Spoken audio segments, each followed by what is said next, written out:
Baik jemaah sekalian, berawal dari 1444 September 1944, berarti kurang lebih 9 bulan sebelum proklamasi kemerdekaan Indonesia. Jepang saat itu merasa sudah kalah, karena di mana-mana negara yang mereka kuasai jatuh di tangan sekutu yang dipimpin oleh Britania Raya, Inggris Raya. Maka jemaah sekalian, opsi yang dipilih oleh Jepang atau Dainippon saat itu hanya ada dua bagi negara-negara yang mereka jajah. Apa itu? Satu, menyerahkan negara-negara yang mereka jajah kepada pasukan sekutu. Itu sama dengan memperkuat musuh mereka yang besar kemungkinan bisa menyerang Jepang lagi. Yang kedua apa? Menginisiasi supaya negara-negara yang mereka jajah itu merdeka, sehingga sekutu tidak bisa mengendalikan negara-negara tersebut. Dan ternyata Perdana Menteri Jepang pada saat itu memilih opsi yang kedua, menginisiasi negara-negara yang mereka jajah untuk apa? Untuk merdeka, termasuk Indonesia. Maka Jepang menginisiasi terbentuknya dua aliran, aliran militer sama aliran politik. Aliran militer terbentuklah namanya PETA, Pembela Tanah Air, yang menjadi cikal bakal TKR, Tentara Keamanan Rakyat, kemudian menjadi BPR, Barisan Keamanan Rakyat, kemudian berubah menjadi TNI, Tentara Nasional Indonesia. Nah, kemudian di aliran politik, maka Jepang membentuk namanya BPUPKI, Badan Persiapan Usaha Kemerdekaan Indonesia, yang diketuai oleh Insinyur Soekarno, wakilnya Bapak Muhammad Hatta, dengan kurang lebih sekitar 63 anggota. Dari 63 anggota tersebut terdiri dari tiga segmen masyarakat. Kelompok pertama adalah kelompok Islam yang diwakili oleh ormas-ormas Islam terbesar, diantaranya ada Ki Bagus Hadikusumo. Beliau merupakan wakil Muhammadiyah karena beliau merupakan murid langsung sang pencerah Kiai Haji Ahmad Dahlan, beliau dari Keraton Yogyakarta. Kemudian dari Nahdlatul Ulama ada Kiai Haji Hasyim Asy'ari, yaitu kakeknya Gus Dur. Kemudian ada juga Bapak Kasman Singodemojo, kader Muhammadiyah yang menjadi panglima PETA saat itu. Kemudian ada Profesor Dr. Kahar Mudakir dari Aceh. Kemudian ada juga dari SI, dianggap sebagai perwakilan SI, Syarikat Dagang Islam, yang saat itu diwakili oleh adik pendiri HSI Haji Omar Said Cokraminoto, yaitu siapa? Abi Kusno, yang menjadi wakilnya pada saat itu. Ada juga Haji Agus Salim yang dikenal sebagai ulama politik yang menguasai kurang lebih 7 bahasa asing, ya. Kemudian dari tokoh-tokoh non muslim ada Amaramis, Samratulangi, Latu Harhari, ada IGD dan beberapa tokoh-tokoh Hindu lainnya. Mereka berasal dari Sulawesi, kemudian berasal dari Makassar dan juga Manado, dan berasal dari Latu Harhari berarti Maluku, ya. Nah, jemaah sekalian, kelompok yang ketiga yang paling banyak adalah kelompok orang-orang Islam nasionalis, Muslim tapi nasionalis. Mereka terdiri dari Bung Hatta, Bung Karno, Muhammad Yamin, Supomo, kemudian beberapa lainnya. Sebenarnya ada juga orang-orang Jepang sebagai pengawas saja fungsinya, jemaah sekalian. Nah, terbentuk pada bulan April 1945. Kemudian Juni mereka bertugas mendiskusikan kira-kira negara kita yang mau dimerdekakan itu bentuknya apa? Kerajaan, republik, atau apa? Kalau kerajaan atau republik, terus dasarnya apa? Islamkah atau apakah? Terjadi diskusi yang luar biasa. 1 bulan tidak pernah ketemu negara kita asasnya apa. Kalau para ulama dan ormas-ormas Islam menghendaki negara kita ini negara yang berdasarkan syariat Islam, itu disampaikan oleh Ki Bagus Hadikusumo dan didukung oleh ulama-ulama lainnya. Dalam pidato yang sangat panjang, Ki Bagus ini saya punya salinan pidatonya. Ki Bagus mengatakan, tuan-tuan, Anda menghendaki negara yang menjamin kebebasan berpendapat, negara yang tidak memaksakan agama-agama, negara yang berkeadilan sosial, negara yang budi pekertinya luhur, negara yang bisa menjamin hak-hak seluruh rakyat. Dan satu-satunya negara yang Anda inginkan adalah negara yang berdasarkan syariat Islam, karena semua syariat Islam itu bertujuan untuk itu semua, wahai tuan-tuan. dan puan-puan, kata beliau. Pidatonya panjang banget ya, saya nggak begitu hafal jamaah sekalian ya. Nah, ini pidatonya Ki Bagus Hadikusumo. Nah, jamaah sekalian, tamu dari pihak non muslim saat itu terjadi penolakan dan mereka mengancam. Amarami Samratulaki mengatakan, kalau seandainya terjadi negara ini negara Islam atau negara yang berbasis syariat Islam, kami Indonesia Timur akan memisahkan diri dari Indonesia. Ancamannya. Terjadi perdebatan, akhirnya Bung Karno memberikan semacam garis tengah. Apa kata beliau? Tuan-tuan, puan-puan, para kiai, oke, Indonesia bukan negara Islam, tapi sebagai bentuk apresiasi kami terhadap rakyat Indonesia yang mayoritasnya Islam dan mereka memperjuangkan kemerdekaan negara kita ini, kita beri jaminan kepada orang-orang Islam untuk melaksanakan syariat Islam secara konstitusional, dan itu tercatat dalam sila pertama ketuhanan dengan kewajiban menjalankan syariat Islam bagi para pemeluknya. Sila 2, 3, 4, 5 sama bunyinya sebagaimana sekarang. Itu sila. Kemudian Ki Bagus Hadikusumo mengatakan, baiklah demi keutuhan negara kita. Demikian juga Ki Haji Hashim Asy'ari dan ulama-ulama lain mengatakan, baiklah demi keutuhan bangsa dan negara kita. Saat itu jamaah sekalian ditandatanganilah, walaupun orang-orang non muslim seperti Amarami Samratulangi masih keberatan. Kemudian jamaah sekalian ditandatanganilah, Muhammad Yamin menyebut kesepakatan tersebut dengan Piagam Jakarta. Nah, jemaah sekalian yang mudah-mudahan dirahmati Subhanahu wa taala, kemudian ditentukan kapan proklamasi kemerdekaan? Ditentukan hari Jumat, jam setengah 10 atau jam 9 pagi, tanggal 17 Agustus 1945, bertepatan dengan 17 Ramadan. Dipilih hari tersebut untuk mengingat kembali kemenangan Rasulullah SAW pada perang Badar. Nah, jemaah sekalian, kemudian di mana tempatnya? Saat itu negara kita belum punya properti apapun, nggak punya gedung, nggak punya apa-apa. Maka salah seorang saudagar kaya raya dari Yaman yang bernama Fuad bin Martak, beliau mewakafkan rumahnya di Jalan Pegangsaan Timur nomor 56 sebagai kantor sekaligus tempat proklamasi kemerdekaan Indonesia. Akhirnya Bung Karno ditempatkan di situ supaya beliau bisa fokus mempersiapkan kemerdekaan Indonesia, sementara Piagam Jakarta diketik oleh Muhammad Yamin untuk dibacakan sebagai dasar negara kita saat proklamasi kemerdekaan Indonesia. Kemudian hasil ketikan ini diberikan kepada Bapak Insinyur Muhammad Hatta, supaya apa? Beliau yang megang, karena beliau dianggap sebagai wakil dari Bung Karno. Jemaah sekalian, tibalah tanggal 17 Ramadan ataupun 17 Agustus, proklamasi kemerdekaan Indonesia. Namun ada sebuah peristiwa yang sangat miris pada saat itu, ada di sekalian. Ya, saya sedikit hafal, maklum dosa IPS ya. Antum mungkin rata-rata IPA ya. Nah, jemaah sekalian, jadi sekali lagi, apa peristiwa tersebut? Satu jemaah sekalian, teks Piagam Jakarta yang seharusnya dibacakan sebagai bukti bahwa kita siap merdeka dan kita sudah siap ke arah mana negara kita akan berjalan, ketinggalan di rumahnya Bung Hatta. Ada yang mengatakan sempat kesapu masuk tong sampah atau bagaimana ceritanya, gak kebawa. Yang aneh, rumahnya Bung Hatta sama Pegangsaan Timur nomor 56 sangat dekat. Kenapa nggak diambil? Sebuah tanya besar. Yang kedua, ketika proklamasi kemerdekaan Indonesia, tokoh-tokoh Kristen, Amarami Samratulangi Latuhari yang tergabung dalam BPUPK tadi, yang menandatangani Piagam Jakarta, termasuk hari di mana kita akan memilih sebagai waktu untuk proklamasi, nggak hadir. Pada itu hari yang sangat sakral. Solusinya bagaimana jamaah sekalian? Karena tidak ada teks Piagam Jakarta yang telah diketik tadi, Bung Karno akhirnya coret-coret. Kayaknya kita nggak persiapan. Nyoret-nyoret, kita bangsa Indonesia dengan ini menyatakan kemerdekaannya sebagai bla bla bla ya.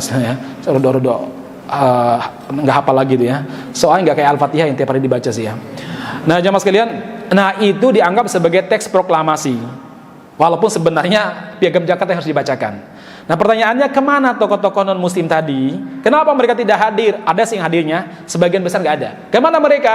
Ternyata mereka menurut pakar sejarah Artawijaya, mereka pergi ke Jalan Pegangsaan Timur, ke Perapatan 10 mau saya, ke Perapatan 10. Perapatan 10 itu apa? Perapatan 10 itu tempat nongkrongnya mahasiswa-mahasiswi dari timur, anak-anak muda dari timur. Mereka memprovokasi anak-anak mahasiswa supaya mempreser Hatta dan Bung Karno untuk mengganti sila pertama yang menjadi jalan tengah antara negara berbasis Islam dengan ancaman memisahkan diri dari Indonesia oleh orang-orang timur. Mereka masih ternyata memprovokasi. Maka sore harinya Bung Hatta, masih 17 Agustus 45, sore harinya Bung Hatta didatangi oleh 2 orang berpakaian putih-putih. Kata Bung Hatta itu opsir Jepang, tapi para sejarawan meragukan mungkin Bung Hatta salah lihat, karena saat itu orang-orang Jepang sudah tidak begitu berkutik. Nah jamaah sekalian, apa yang mereka datang dan mengatakan, Bung Hatta, kalau sila pertama itu nggak diganti, maka Jepang akan melakukan agresi militer keduanya, dan orang timur akan memisahkan diri dari negara Indonesia yang baru beberapa jam dimerdekakan. Bung Hatta bingung, panik. Beliau kumpulkan semua anggota BPUPKI, walaupun sebenarnya ini alasan diada-adakan. Alasan pertama, kalau seandainya itu Jepang ingin agresi militer, pertanyaannya kekuatan apa lagi yang dimiliki oleh Jepang?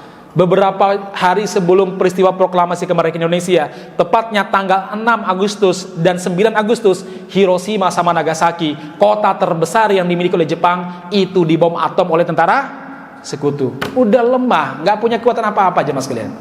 Makanya ancaman ini dari mana? Itu sesuatu yang membingungkan. Kemudian jemaah sekalian, Bung Hatta mengumpulkan anggota BPUPKI, terjadi diskusi sampai menjelang subuh. Ya, nggak ada titik temu. Walaupun pada akhir menjelang subuh konon para ulama sudah mulai luluh. Oke lah, demi keutuhan negara kita ganti sila pertama. Tapi ada seorang ulama yang kekeh, gak mau saya, beliau bilang, kita sudah ngalah, tidak perlu negara Islam, kita diberi kesempatan secara konstitusional supaya kita bisa punya kebebasan melaksanakan syariat. Apakah kita ganti lagi? Beliau adalah Ki Bagus Hadikusumo, yaitu muridnya sang pencerah Kiai Haji Ahmad Dahlan, pendiri Muhammadiyah. Saya nggak mau, kata beliau. Bung Hatta lobby gagal, Bung Karno lobby gagal, bertetap kekeh, nggak mau saya. Bung Karno ngutus orang, tetap gagal. Akhirnya pagi hari Bung Hatta mengirim kader Muhammadiyah yang bernama Kasman Singodemojo, yaitu ketua PETA tadi, untuk melobi Ki Bagus Hadikusumo, karena sama-sama orang Jawa Tengah. Kasman ini orang Purworejo, ya, sementara Ki Bagus orang Jogja, sama-sama ketemu. Maka Kasman datang dengan unggah inggih sopan santun Jawanya. Beliau datang merayu Ki Bagus, Pak Kiai, nih Ki Pak Yai, saya pokoknya bahasa Jawa lah, saya nggak betul paham bahasa Jawa ya. Kalau kita tidak mau merubah, ini negara yang baru sehari dimerdekakan akan diinvasi militer lagi, Kiai. Kemudian Kiai, pecah negara kita padahal belum berapa hari kita merdeka. Pak Kiai, Bung Karno berjanji di hadapan saya bahwa 6 bulan lagi akan diadakan sidang konstituante, semacam DPR MPR kita sekarang, sidang konstituante di mana umat Islam bebas memperjuangkan piagam Jakarta lagi. Yang penting sekarang kita jaga dulu, jangan ada agresi militer Jepang, dan jangan sampai teman-teman kita di timur pisah dari kita, Kiai. Kemudian Ki Bagus mengatakan, itu janji dari Bung Karno kah? Iya, kalau begitu saya siap mengubahnya, asalkan beliau siap mengadakan sidang konstituante 6 bulan kemudian. Baik, tapi Bung Karno sudah memberikan usulan sila pertama. Apa usulan Bung Karno? Ketuhanan saja? Iya, ketuhanan saja. Enggak, saya harus merubahnya, kata Ki Bagus. Akhirnya Ki Bagus menulis ketuhanan yang Maha Esa, ya. Itu, dan ini harga kami, nggak boleh diganti yang lain. Akhirnya disepakatilah, walaupun Amarami Samratulangi dan beberapa tokoh lain non muslim masih menolak, dan Pak Karno disebutkan sampai nangis di hadapan anggota BPUPKI meminta kerelaan dan kelegoan, terutama teman-teman dari timur, supaya menerima usulan kata yang diusulkan oleh Ki Bagus. Kata beliau, ini umat Islam ini mayoritas, 90% mereka yang perjuangkan negara ini sudah legowo, tidak perlu negara Islam, dan tidak perlu lagi ketuhanan dengan kewajiban menjalankan syariat Islam, dan mereka sudah legowo menghapusnya, diganti dengan ketuhanan yang Maha Esa. Masa bapak-bapak tidak menerima mereka lagi? Akhirnya ditandatanganilah. Sayangnya 6 bulan kemudian, karena sibuknya baru kemerdekaan Indonesia, tidak ada sidang konstituante, sampai kemudian Ki Bagus Hadikusumo meninggal, tidak ada sidang konstituante. Bahkan ketika Kasman meninggal juga, beliau tidak melihat sidang konstituante. Makanya Kasman menulis dalam memoarnya Air Mata Kasman, kata beliau, kalau ada orang Indonesia yang paling berdosa, sayalah orangnya. Gara-gara saya yang melobi Ki Bagus Hadikusumo, akhirnya kebebasan melaksanakan syariat Islam di negeri Indonesia terpasung, kata beliau. Nah, jemaah sekalian yang mudah-mudahan dirahmati Subhanahu wa taala. Baik, ini kejadian Agustus 1945. Sekarang saya ingin menyampaikan kenapa para ulama begitu berani mengusulkan Indonesia ini harus negara yang berbasiskan syariat Islam. Kenapa saya sampaikan ini, adik-adik sekalian? Mohon maaf, kalau tema dari panitia sudah saya sampaikan tadi ya, sudah saya penuhi hajatnya panitia. Kalau ini hajat saya dan hajatnya umat Islam ya. Baik, begini adik sekalian. Satu, saya lihat wajah-wajah antum ini adalah apa? Yang tidak mendapatkan pelajaran sejarah secara utuh. Ya enggak nih? Ini kan lahir rata-rata 96 ke atas nih. Ya kan? Satu.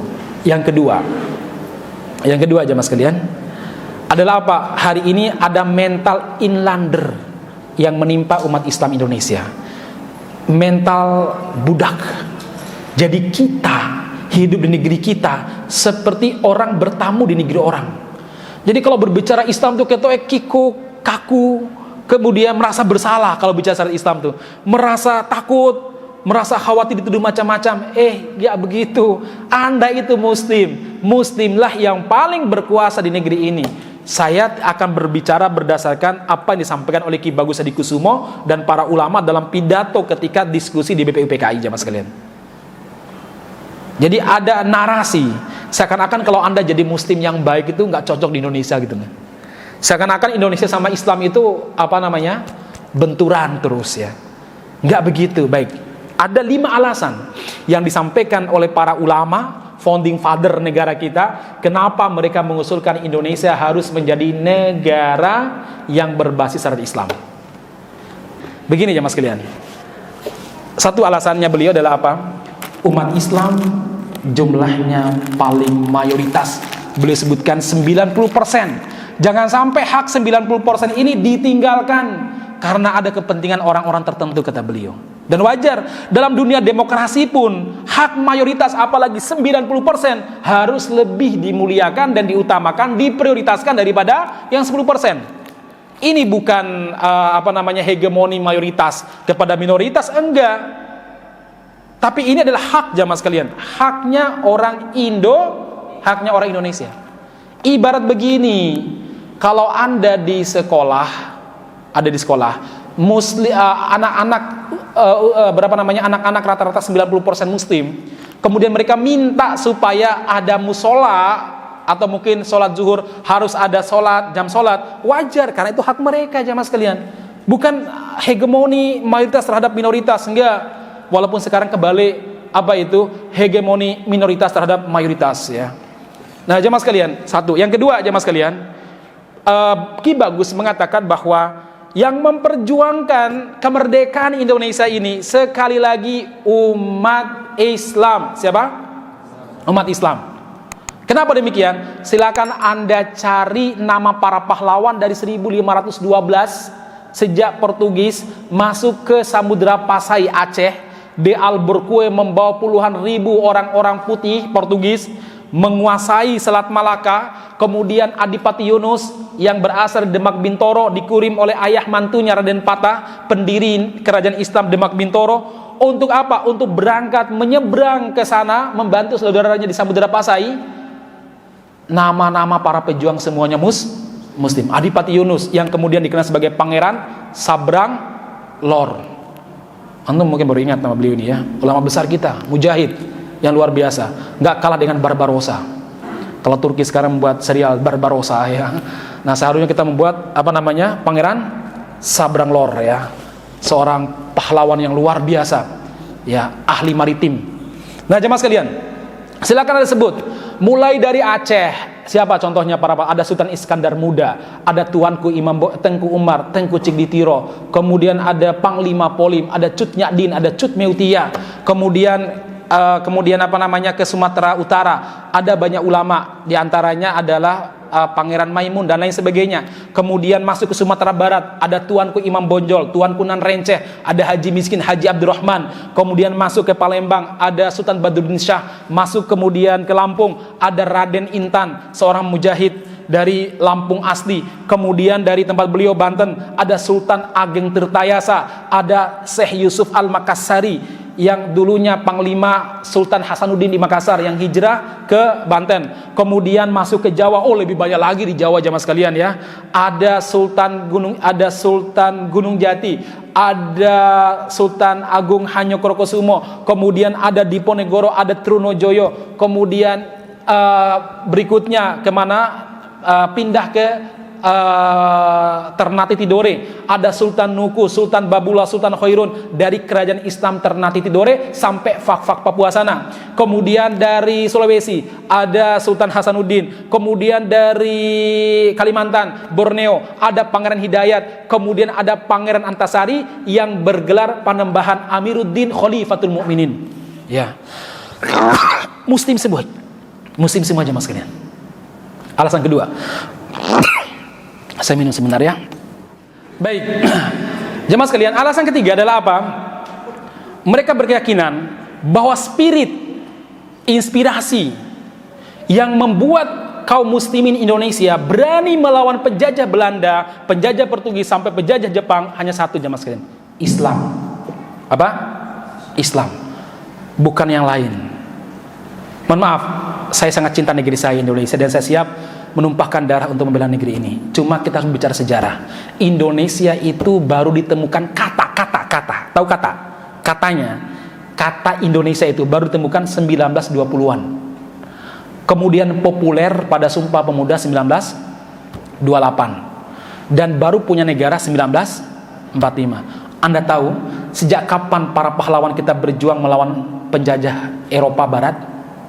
1500. Sementara Indonesia merdeka 1945. Ada jeda 400 tahun lebih. Belum ada kata Indonesia, tapi sudah ada perjuangan melawan Belanda, melawan Portugis. Pertanyaannya, spirit apa yang membuat mereka berani melawan? Apa yang membuat mereka berani mengibarkan panji perjuangan? Jawaban cuma satu, apa? Islam. Gak ada yang lain aja mas. Islam. Kenapa kenapa Raden Patah berani mengirim anak mantunya Adipati Yunus untuk menyeberang ke negeri yang jauh padahal beda kerajaan, beda bahasa dengan orang-orang Aceh? Ke sana kamu berangkat. Akhirnya Adipati Yunus mengumpulkan beberapa kerajaan Islam. Satu kerajaan Islam Cirebon, kerajaan Islam Jepara, kerajaan Islam Demak, dan kerajaan Islam Johor Malaysia. 4 kerajaan Islam bergabung dalam ekspedisi jihad. Beliau berangkat mampir di Palembang, kemudian bergabung Muslim Palembang, berjihad di sana.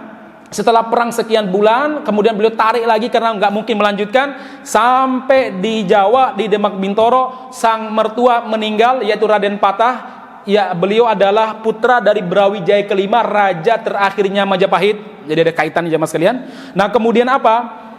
Lalu beliau naik menjadi raja dari kerajaan Islam Demak Bintoro. Beliau atur semuanya kehidupannya karena beliau berjanji untuk berangkat lagi membela saudara mereka yang ada di mana? Di Samudra Pasai. Setelah beliau atur semua kerajaan berjalan dengan baik, beliau bentuk lagi pasukan untuk berangkat kemana? Ke Samudra Pasai. Dan lebih banyak disebutkan ada kurang lebih 350 kapal perang. 350 kapal perang. Itu mereka berjejer di pelabuhan Demak Bintoro. Dari 5 kerajaan Islam, Cirebon, Demak, kemudian mana? Jepara, Johor. Sebagian mengatakan dari Gresik, Giri Kedaton yang didirikan oleh Sunan Giri. Antum udah pernah ke sana? Ya, ke sana bukan cium makam beliau, tapi ingat sejarah perjuangan beliau seharusnya ya. Saya dulu rutin sekali seminggu ngisi di Gresik, tapi bukan cium makamnya ya, ngisi keliling ya. Nah, jemaah sekalian, akhirnya apa yang terjadi? Beliau mengangkat salah seorang anak muda yang beliau ini belesteran Arab Persia Jawa, namanya Fathullah Khan, yang di kemudian hari dikenal dengan Fatahillah, ya, panglima yang menaklukkan Batavia. Nah, jemaah sekalian, beliau berangkat Kemudian terjadi perang luar biasa, beliau gugur di sana, Adipati Yunus. Apa yang menyebabkan beliau berani sampai gugur di sana? Satu, jamaah sekalian, spiritnya adalah apa? Islam. Spiritnya mati syahid, bukan yang lain, jamaah sekalian. Nah, kemudian banyak sekali ceritanya, panjang. Ini kayaknya udah jam 9 ya. Alasan kedua, tiga. Alasan yang keempat adalah apa, teman-teman sekalian? Karena tujuan utama daripada para pahlawan kita adalah apa? Menegakkan syariat Islam. Dan syariat Islam sudah menjadi tradisi warisan turun-temurun di negara kita Indonesia. Bapak Profesor Dr. Kiai Haji Ma'ruf Amin, ketika beliau menjabat sebagai ketua MUI, menulis sebuah makalah. Saya dulu pernah punya makalahnya, sayang saya cari lagi udah gak ketemu lagi. Beliau pernah menulis makalah bahwa 500 tahun Indonesia diatur dengan syariat Islam. Kata Bapak Profesor Dr. Kiai Haji Ma'ruf Amin, 500 tahun itu bukan angka yang sebentar, jamaah sekalian. De Griek, salah seorang sejarawan Belanda, sehingga saya kalau nggak Australia, beliau menulis sebuah buku sejarah, nanti cari di internet, kayaknya sudah tersebar, judulnya Islamic State in Java. Beliau mengatakan bahwa selama 250 tahun Jawa diatur dengan syariat Islam. Dan beliau mengatakan bahwa syariat Islam yang paling damai, aman, tentram, sentosa itu terjadi ketika Demak Bintoro dipimpin oleh Adipati Yunus dan Sultan Trenggono. Makmur, damai, sentosa. Itu yang membuat banyak orang-orang Hindu yang kemudian masuk Islam. Itu yang membuat Pajajaran takutnya luar biasa. Maka Raja Pajajaran yang bernama Prabu Wasesa, dia kemudian mengundang Portugis untuk membantu dia supaya tidak mengalami nasib sebagaimana Majapahit ataupun Sriwijaya. Maka diberikanlah Sunda Kelapa sebagai tempat markasnya orang-orang Portugis. Itulah yang membuat umat Islam terutama Cirebon, Demak, demikian juga Jepara bersatu untuk menyerang Portugis. Ya, akhirnya Portugis hengkang, Pajajaran juga yang bergabung dengan Portugis juga mulai kewalahan. Kemudian Sunda Kelapa diubah oleh Fatahillah menjadi Jayakarta. Ya, semuanya Islam, jamaah sekalian. Syariat Islam. Bahkan di Demak Bintoro, kerajaan Islam Demak Bintoro, hukum yang berlaku pada zaman Sultan Trenggono itu sudah hukum Islam. Dan kitab undang-undang pidana sama perdatanya ada berbasis syariat Islam, namanya Salokontoro. Kemudian di kerajaan Islam Mataram pada zaman Sultan Agung Hanyokrokusumo juga sudah ada kitab undang-undang yang berbasis syariat Islam, namanya Surya Alam. Bahkan beliau sudah punya pengadilan syariat, namanya Pengadilan Serambi. Kenapa disebut Pengadilan Serambi? Karena diadakan di serambi masjid setiap selesai sholat Jumat. Makanya serambi masjid keraton rata-rata luas. Buat apa? Bukan buat tidur siang sebagaimana Masjid Agung Pasar Klewer. Bukan. Ya, dulu buat pengadilan syariat, adik-adik sekalian. Ya, pojok sana Kiai Fulan membahas masalah pernikahan, perceraian dan sebagainya. Sebelah sini nanti Kiai Fulan membahas masalah kriminal, pencurian dan sebagainya. Sebelah sini nanti yang mengadili adalah terkait masalah perdagangan macam-macam. Berjalan, namanya pengadilan apa? Serambi. Ya, kemudian di Cirebon sudah ada kitab undang-undang yang dipakai oleh umat Islam Cirebon, namanya Pepakem. Wah, masih banyak sebenarnya kalau saya bicara. Dan terakhir, jamaah sekalian, yang paling nampak yang ditulis oleh para sejarawan, termasuk Api Sejarah, dalam Api Sejarah yang ditulis oleh Bapak Profesor Dr. Mansur Suranegara sebagai pakar sejarah dari Unpad. Di situ ada dialog antara Diponegoro dengan siapa? Jenderal Henry de Kock, yaitu wakil pemerintahan Hindia Belanda di Indonesia. Sudah 5 tahun mereka perang. 15.000 tentara Belanda mati. 15.000 angka dulu tuh banyak, adik-adik sekalian. Kemudian 20 juta golden habis. Anda tahu berapa 20 juta golden? Jadi Belanda itu punya beberapa negara-negara yang dijajah. Dalam setahun dari Eropa sampai Asia, negara jajahan Belanda itu menghasilkan berapa? Menghasilkan 2 juta golden. Artinya 20 juta golden itu adalah penghasilan Belanda selama 10 tahun. Itu habis untuk membiayai perang Diponegoro hanya dalam waktu berapa? Hanya dalam waktu 5 tahun. Itu membuat ekonomi Belanda goncang, jamaah sekalian. Saking goncangnya, ada sebuah negara di Eropa yang memanfaatkan kesempatan tersebut untuk merdeka karena mereka dijajah oleh Belanda. Karena Belanda konsen untuk mengurus perang Jawa yang digelorakan oleh Diponegoro, maka Belgia memerdekakan diri. Maka seharusnya Belgia itu memasukkan Diponegoro sebagai pahlawan nasional tuh, ya. Oh, kalau antum baca perang Diponegoro, Saya pun ada majelis di Ponegoro saya itu. Di sini juga ada setiap Jumat ketiga ya, khusus membahas masalah Islam Indonesia. Nah, jamaah sekalian, di Ponegoro luar biasa. Anda bayangkan dari Malang, Kediri, kemudian sampai Pacitan, kemudian Gunung Kidul, kemudian daerah Bantul, sampai naik ke Kedu itu mana? Temanggung, Magelang, sampai turun ke Semarang, kemudian ke mana lagi? Surakarta, jangan tanya Surakarta ya. Kemudian sampai ke sampai ke Pati. Itu semua orang bergerak melawan Belanda. Maka disebut perang Jawa, jamaah sekalian, di Ponegoro. Masya Allah, luar biasa. Nah, jemaah sekalian, De Kock mengatakan, Pangeran, udah lama kita perang, Pangeran, udah kita damai saja, kasihan rakyat. Kemudian Pangeran Diponegoro mengatakan, Jenderal, saya siap berdamai dengan Anda, Jenderal, tapi 2 syaratnya Anda harus memenuhinya, baru saya berdamai dengan Anda. Apa syarat Anda, wahai Pangeran? Ini dialog terjadi di Muntilan, Magelang. Kemudian Diponegoro mengatakan, yang pertama, wahai Jenderal, Anda dan orang-orang kafir seperti Anda keluar dari bumi Jawa, karena Allah Tuhan saya tidak ridho kalau ada orang kafir di bumi Jawa. Saya kepikiran, itu kalau Diponegoro hidup sekarang, radikal banget tuh Diponegoro, jemaah sekalian ya. Betul ya, radikal banget. Loh, pakaiannya beliau tuh pakai surban loh, jemaah sekalian. Pakai surban, nggak ada kopi hitam kayak gini, karena ini banyak koruptor kan yang pakai gini kan ya. Itu lihat tuh kalau mau sumpah itu ya. Sumpah 5 tahun sekali itu loh ya. Jemaah sekalian, di Ponegoro tuh surban ya. Kemudian pakaiannya apa? Jubah. Jadi kalau bahasa itu walak wal baroknya jelas. Tapi katanya itu Wahabi katanya. Yus lah, ogah gak usah ngomong gitu kalau begitu ya. Baik jemaah sekalian, apa syarat yang kedua, Jenderal? Pangeran, 2, wahai Jenderal, saya akan mendirikan Khalifatullah ing Tanah Jawi, dan saya adalah Pangeran Heru Cokro. Saya Sultan Abdul Hamid, Khalifatullah Amirul Mukminin Panotogomo ing Tanah Jawi. Lengkap banget itu ya. Maka saya bilang, ini kalau boleh hidup zaman sekarang mungkin disebut HTI itu. Atau enggak, itu pasti ada teman-teman kita yang seragam loreng-loreng itu pasti bermusuhan dengan Diponegoro itu, jemaah sekalian. Loh, kenapa? Loh, Khalifatullah ing Tanah Jawi loh, jemaah sekalian. Apa kata De Kock? Jenderal, Pangeran, syarat yang Anda berikan sama dengan perang, wahai Pangeran. Apa jawaban Diponegoro? Jenderal, kalau Anda laki-laki jantan, ayo kita lanjutkan perang, wahai Jenderal.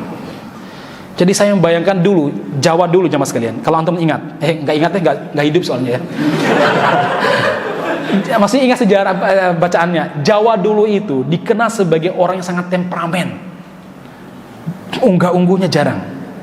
Orangnya berani. Kalau harga dirinya dinodai, berani bergelut sampai berdarah-darah. Itu Jawa dulu jamaah sekalian. Makanya kemana-mana orang Jawa dulu pasti bawa keris. Dan kerisnya diletakkan di mana? Belakang. Nyinom tuh Pak. Depan, lihat nggak di Ponegoro itu sama siapa namanya itu? Sentot Ali Pasha itu nih ya. Di mana fotonya? Depan. Itu menunjukkan apa? Orang Jawa dulu kalau tersinggung paling cepat hunus keris. Mereka kalau debat pagi, selesainya malam. Iya betul. Dan mereka itu menunjukkan bahwa mereka adalah seorang pemberani yang perkasa. Kalau pergi berburu, apa yang mereka buru? Harimau Jawa. Makanya harimau di Jawa udah langka ini. Betul. Sebagai bentuk apa namanya? Tanda bahwa mereka adalah laki-laki perkasa. Begitu jemaah sekalian. Nah, ada proses di mana karakter Jawa, karakter prajurit Jawa kemudian dilucuti. Ada prosesnya. Saya kayaknya masih ada tulisan terkait masalah itu ya. Ada proses, terutama ketika kerajaan Jawa mulai dipindahkan ke daerah pedalaman, bukan di pesisir ya. Jadi ada perubahan karakter kan. Nggak kebayang kan kalau seandainya orang Jepang atau orang Belanda jajah kita sekarang ya, pasti tidak ada perlawanan. Pripun jih mboten nopo-nopo gitu ya. Oh, kalau dulu enggak, itu perang dulu gitu ya. Kenapa? Karakternya Mas kalian. Mentalitasnya mentalitas superior. Mentalitasnya mentalitas juara dulu itu. Jadi orang-orang Jawa dulu melihat apa namanya? Pendatang itu sebagai pembantu mereka, budak mereka. Enggak ada ceritanya mereka itu nunduk kepada pendatang. Maka mereka dulu imbang. Ya, ketika Kublai Khan datang, diusir tuh Kublai Khan. Datang bawa tentara, kalah sama Singosari. Ya, Singosari ya. Ya. Padahal sekarang datang, siapa minjam duitnya ya Cina ya. Akan sama, aku belakangan keturunan sana, jamaah sekalian ya. Enggak. Malah nikel dari sini yang paling banyak yang memiliki malah negeri bambu sana kan ya. Mereka yang punya hak untuk menjual ya. Padahal ngambilnya di mana? Sini ngambilnya gitu ya. Udah begitu anak-anak sekarang susah bayar SPP-nya ya. Baik, jadi jemaah sekalian, saya ingin memberikan gambaran bahwa Anda dan kita tidak usah merasa bersalah menjadi muslim di negeri kita ini. Adik-adik itu kalau menjadi, ayo berislam dengan baik. Bagaimana mengislamisasi negeri kita? Itu bukan sesuatu yang salah. Itu bagian daripada apa? Melanjutkan tradisi leluhur kita, para pahlawan kita. Kalau Anda lihat masih banyak sebenarnya dialog-dialog yang terjadi antara para pahlawan dengan penjajah yang menunjukkan apa? Memang perjuangan para pahlawan dulu adalah untuk menegakkan Islam. Makanya kalau Ki Bagus ngotot dan kekeh supaya Indonesia harus berdasarkan syariat Islam, atau sila pertama tetap ketuhanan dengan kewajiban menjalankan syariat Islam bagi para pemeluknya, itu sangat logis, historis. Kalau bertambah ideologis. Baik, sangat-sangat logis ya mas kalian. Saya kira demikian, masya Allah, barakallahu fiikum jemaah, jazakallahu khairan atas perhatiannya. Mohon maaf pada hal yang kurang berkenan. Saya nggak tahu ada tanya jawab atau tidak. Gimana Mas Afrizal? Ya kalau ada bentar aja lah, saya lihat kasihan akhwat-akhwatnya nih ya, jauh-jauh kayaknya.